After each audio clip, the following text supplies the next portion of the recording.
여러분 상상해 보세요. 10대 초반의 어린 소녀가 핵무기 발사 현장에 서 있습니다. 그 옆에는 북한 최고 지도자와 별이 가득한 군복을 입은 장성들이 늘어서 있죠. 카메라는 이 소녀를 집중적으로 비춥니다. 북한 매체는 그녀를 존귀한 자제분이라 부르며 극찬을 쏟아냅니다. 이 소녀의 이름은 김주애. 김정은 국무위원장의 딸로 알려진 인물입니다. 불과 3년 전까지만 해도 존재조차 공개되지 않았던 이 소녀가 지금은 북한의 모든 주요 행사에 아버지와 나란히 서고 있습니다. 이것은 단순한 가족 나들이가 아닙니다.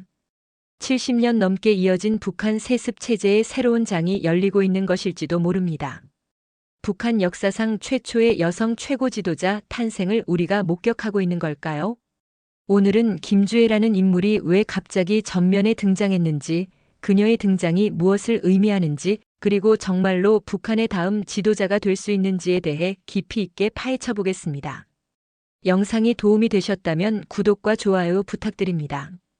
여러분의 작은 관심이 더 좋은 콘텐츠를 만드는 큰 힘이 됩니다. 2022년 11월 18일, 세계는 충격적인 장면을 목격했습니다. 북한이 공개한 화성-17형 대륙 간탄도미사일 발사 영상에 김정은과 함께 어린 소녀가 등장한 것입니다.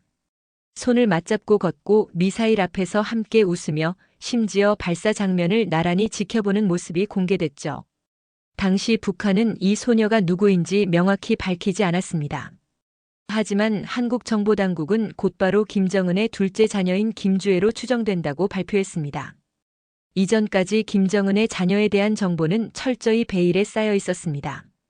2013년 전 NBA 스타 데니스 로드먼이 북한을 방문한 후 김정은에게 주애라는 이름의 딸이 있다고 언급한 것이 유일한 단서였을 뿐이죠. 그런데 이 첫 등장 이후 김주애는 지속적으로 공개 석상의 모습을 드러내기 시작했습니다.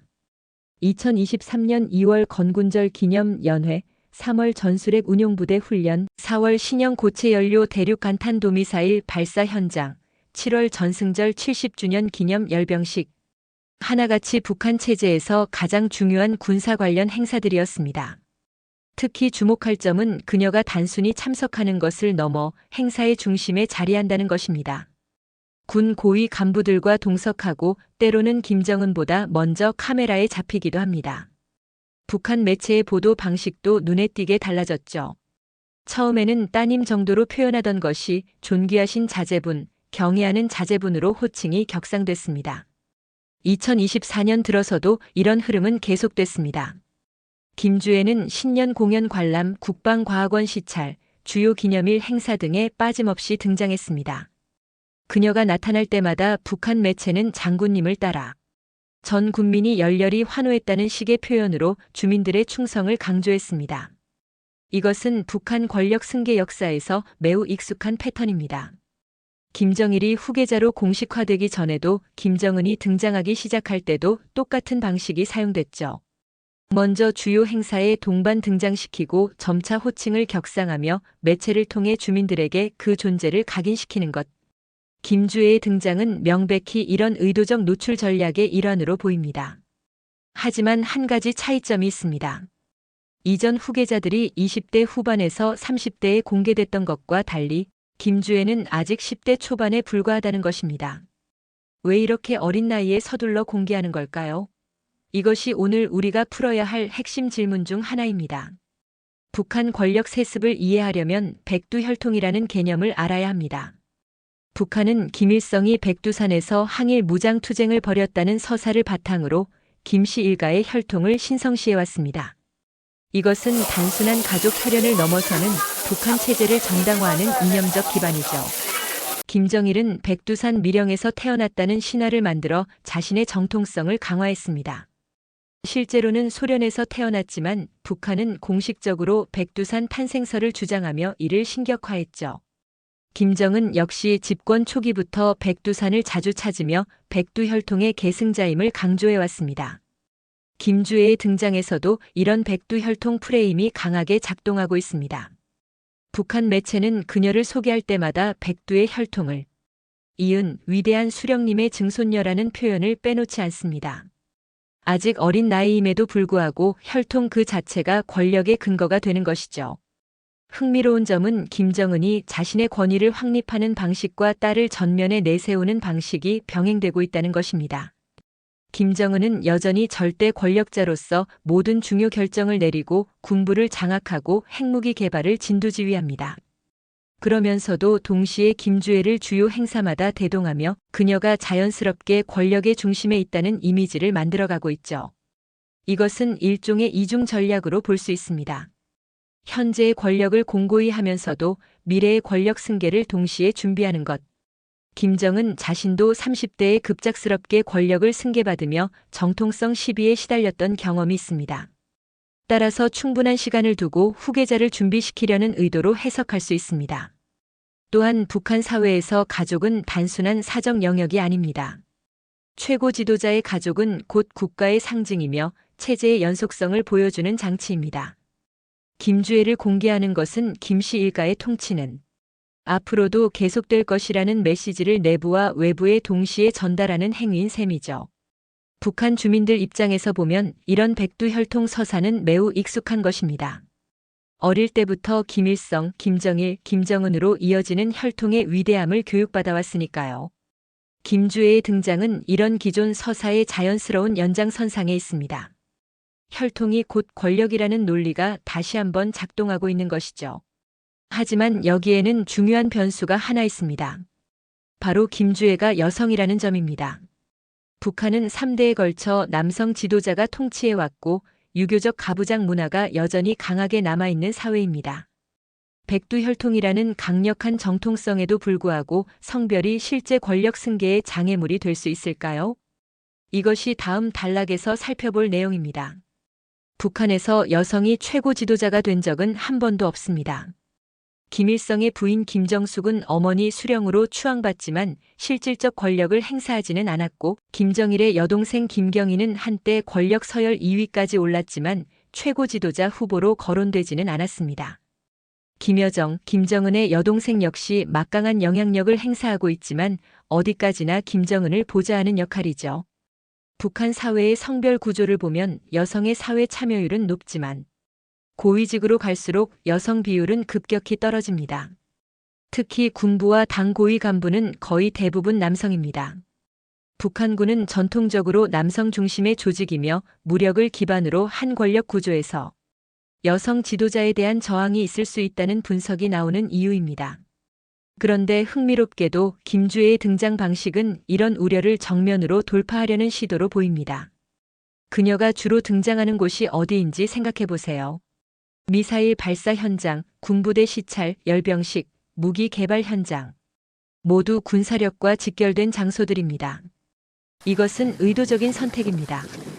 북한 권력의 핵심은 총대입니다.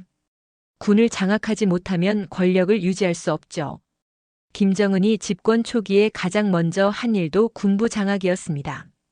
따라서 김주애를 군사 행사에 집중적으로 노출시키는 것은 그녀가 군과 밀접하게 연결돼 있다는 이미지를 심어주기 위한 전략으로 해석됩니다. 또한 북한은 김주애를 소개할 때 강인한, 배짱 있는, 담대한 같은 남성적으로 여겨지는 수식어를 자주 사용합니다. 어린 소녀가 거대한 미사일 앞에서 웃는 모습, 군복 차림의 장성들 사이에서 당당히 서 있는 모습은 강한 지도자의 이미지를 만들어가는 과정으로 볼 수 있습니다. 역사적으로 보면 권위주의 국가에서도 여성 지도자가 나온 사례가 있습니다. 인도의 인디라 간디, 파키스탄의 베나지르 부토, 스리랑카의 시리마보 반다라나이케 같은 인물들이죠. 이들의 공통점은 모두 정치적 거물의 딸이나 부인이었다는 것, 그리고 강력한 혈통과 정치적 유산을 바탕으로 권력을 승계받았다는 점입니다. 김주애의 경우도 비슷한 맥락에 있습니다. 개인의 능력이나 경력보다는 혈통 자체가 권력의 근거가 되는 체제에서 성별은 절대적 장애물이 아닐 수 있습니다. 오히려 북한으로서는 여성도 최고 지도자가 될 수 있다는 것을 보여줌으로써 체제의 진보성을 선전할 수도 있죠. 물론 실제 권력 승계 과정에서는 많은 변수가 작용할 것입니다. 군부의 반발, 당 고위 간부들의 입장, 주민들의 수용도 등 복잡한 요소들이 얽혀 있습니다. 하지만 김정은이 이렇게 공개적으로 반복적으로 김주애를 전면에 내세우는 것 자체가 강력한 신호입니다. 그는 충분한 시간을 두고 주민들과 엘리트 계층에게 이 아이가 다음 지도자라는 메시지를 주입하고 있습니다. 그리고 그 과정에서 발생할 수 있는 성별에 대한 저항을 군사력과의 결합, 백두혈통 강조, 강한 이미지 구축 등으로 상쇄하려 하는 것으로 보입니다. 김주애가 이렇게 어린 나이에 공개된 것에는 여러 해석이 가능합니다. 가장 주목받는 것은 김정은의 건강 문제입니다. 김정은은 40대 초반의 비교적 젊은 나이지만 계속해서 건강 이상설이 제기돼 왔습니다. 2020년 4월 김정은은 약 20일간 공개 석상에 나타나지 않아 국제사회에 큰 파문을 일으켰습니다. 심장 수술을 받았다는 설, 중증 질환으로 위중하다는 설 등이 난무했죠. 비록 이후 다시 모습을 드러냈지만 그의 건강 상태에 대한 우려는 계속되고 있습니다. 북한 매체에 포착되는 김정은의 모습을 보면 체중 변화가 심하고 걸음걸이가 불편해 보이는 경우도 있습니다. 과도한 음주와 흡연, 비만, 스트레스 등이 건강에 악영향을 미치고 있을 가능성이 높다는 분석이 나옵니다. 그의 아버지 김정일이 70세의 심장마비로 사망했다는 점도 우려를 키우는 요소입니다. 만약 김정은에게 건강 문제가 실제로 있다면 후계 체계를 서둘러 마련해야 할 필요성이 생깁니다. 김정일이 갑작스럽게 사망했을 때 김정은은 후계자로 공개된 지 불과 3년밖에 되지 않았습니다. 그나마 그는 20대 후반의 성인이었고 김정일이 살아있을 때 일정 기간 권력 승계 교육을 받을 수 있었죠. 하지만 만약 지금 김정은에게 무슨 일이 생긴다면 10대 초반의 김주애가 바로 권력을 승계받기는 사실상 불가능합니다. 따라서 지금부터 충분한 시간을 두고 그녀를 노출시키고 주민들에게 각인시키며 후계자로서의 정당성을 쌓아가려는 것으로 해석할 수 있습니다. 또 다른 가능성은 김정은의 다른 자녀들과의 관계입니다. 알려진 바로는 김정은에게는 3명의 자녀가 있습니다. 첫째는 딸 혹은 아들로 추정되며 둘째가 김주애, 셋째는 아들로 알려져 있습니다. 그런데 왜 첫째나 막내 아들이 아닌 김주애를 전면에 내세우는 걸까요? 한 가지 가능성은 김주애가 김정은이 가장 신뢰하는 자녀라는 것입니다. 2013년 로드머니 김정은과 시간을 보냈을 때 김정은이 특히 김주애를 아꼈다는 증언이 있습니다. 또한 첫째 자녀는 성별이나 출생 배경에 문제가 있을 수 있고 막내는 아직 너무 어릴 수 있습니다. 북한의 후계 선택에는 능력, 성격, 혈통, 시기 등 복합적인 요소가 작용합니다. 김정일에게도 여러 아들이 있었지만 장남 김정남은 배제됐고 차남 김정철은 여성적이라는 이유로 후계자가 되지 못했습니다. 결국 셋째 아들 김정은이 선택됐죠. 김주애의 경우도 마찬가지입니다. 김정은이 여러 자녀 중에서 그녀를 선택한 데는 분명한 이유가 있을 것입니다. 성격, 자질 혹은 김정은 자신과의 특별한 유대감 같은 것들이죠. 그리고 그 선택이 이루어진 이상 이제는 체제 전체가 그 방향으로 움직이고 있는 것처럼 보입니다. 물론 아직 확정된 것은 아무것도 없습니다. 김주애의 남동생이 나이가 들면서 상황이 바뀔 수도 있고 전혀 다른 후계 구도가 만들어질 수도 있습니다. 하지만 적어도 현재 시점에서 김주애는 북한 권력 승계의 최전선에 서 있는 것만은 분명해 보입니다. 김주애의 이야기는 단순히 한 개인의 운명을 넘어서는 의미를 갖습니다. 그녀의 등장은 북한이라는 국가의 미래, 한반도의 안보 상황, 나아가 동북아 전체의 정세와 연결돼 있습니다. 만약 김주애가 실제로 북한의 최고 지도자가 된다면 이것은 북한 역사에서 전례 없는 일입니다. 3대에 걸친 세습이 4대로 이어지는 것뿐만 아니라 여성이 최고 권력자가 된다는 점에서 상징적 의미가 큽니다. 북한으로서는 이를 체제의 진보성과 안정성을 보여주는 사례로 선전할 수 있을 것입니다. 하지만 실제 권력 승계 과정은 결코 순탄치 않을 것입니다. 북한 권력의 핵심인 군부를 어떻게 장악할 것인가, 당과 내각의 고위 간부들을 어떻게 통제할 것인가, 주민들의 충성을 어떻게 확보할 것인가 등 수많은 과제가 기다리고 있습니다. 특히 김주애가 실제로 권력을 승계받는 시점이 문제입니다. 만약 그녀가 아직 미성년일 때 김정은에게 무슨 일이 생긴다면 북한은 심각한 권력 공백 상태에 빠질 수 있습니다. 이 경우 섭정 체제가 만들어질 가능성이 높은데 누가 섭정을 맡을 것인가도 중요한 변수입니다. 김여정이 여동생으로서 섭정 역할을 할 수도 있고 군부나 당의 실세가 실권을 장악할 수도 있습니다. 역사적으로 보면 이런 섭정 체제는 매우 불안정하며 권력 투쟁으로 이어지는 경우가 많습니다. 북한의 안정성과 예측 가능성을 중시하는 중국이나 러시아 같은 주변국들도 이런 상황을 우려할 것입니다. 또한 김주애가 지도자가 된다고 해서 북한의 대외 정책이나 핵 정책이 바뀔 것으로 기대하기는 어렵습니다. 북한의 정책은 개인이 아닌 체제에 의해 결정되며 김씨 일가의 통치가 계속되는 한 근본적인 변화를 기대하기는 힘듭니다. 우리는 지금 역사적 순간을 목격하고 있을지도 모릅니다. 불과 몇 년 전까지만 해도 존재조차 알려지지 않았던 소녀가 어쩌면 2천만 북한 주민의 운명을 좌우하는 지도자가 될 수도 있습니다. 그 과정에서 북한 사회가 어떻게 변화할지, 권력 구조가 어떻게 재편될지, 대외 관계는 어떤 영향을 받을지는 아직 아무도 알 수 없습니다. 분명한 것은 김주애라는 이름을 우리가 앞으로 오랫동안 듣게 될 것이라는 사실입니다. 그녀의 등장은 단순한 이벤트가 아니라 계산된 정치적 메시지입니다. 김정은과 북한 권력 엘리트들은 이미 미래를 준비하고 있으며 그 중심에 김주애가 있습니다. 앞으로 김주애가 어떤 교육을 받을지, 어떤 직함을 갖게 될지, 어떤 역할을 맡게 될지 주목해야 합니다. 그녀가 당이나 군에서 공식 직책을 받는다면 그것은 후계 구도가 더욱 구체화되고 있다는 명확한 신호가 될 것입니다. 북한이라는 베일에 쌓인 국가를 이해하는 것은 쉽지 않습니다.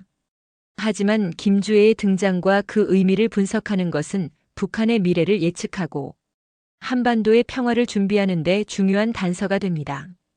우리는 계속해서 이 역사적 드라마를 지켜봐야 할 것입니다. 오늘은 북한의 김주애에 대해 깊이 있게 살펴봤습니다. 그녀의 갑작스러운 등장, 반복되는 공개 노출, 백두혈통을 통한 정당성 구축, 여성 후계자라는 파격, 그리고 서두르는 후계 작업의 이면까지 분석해봤습니다. 김주애가 정말로 북한의 다음 지도자가 될지는 아직 확실하지 않습니다. 하지만 북한이 그녀를 전면에 내세우는 방식을 보면 최소한 유력한 후계 후보로 키우고 있다는 것만은 분명해 보입니다. 앞으로 몇 년간 김주애의 행보는 북한 권력 구조를 이해하는 중요한 바로미터가 될 것입니다. 여러분도 관심을 갖고 지켜봐 주시기 바랍니다. 이 영상이 도움이 되셨다면 구독과 좋아요, 알림 설정 부탁드립니다. 북한과 한반도 정세에 대한 더 깊이 있는 분석을 계속 제공하겠습니다. 댓글로 여러분의 생각도 들려주세요. 김주애가 정말 북한의 다음 지도자가 될 것이라고 생각하시나요? 시청해주셔서 감사합니다. 다음 영상에서 또 뵙겠습니다.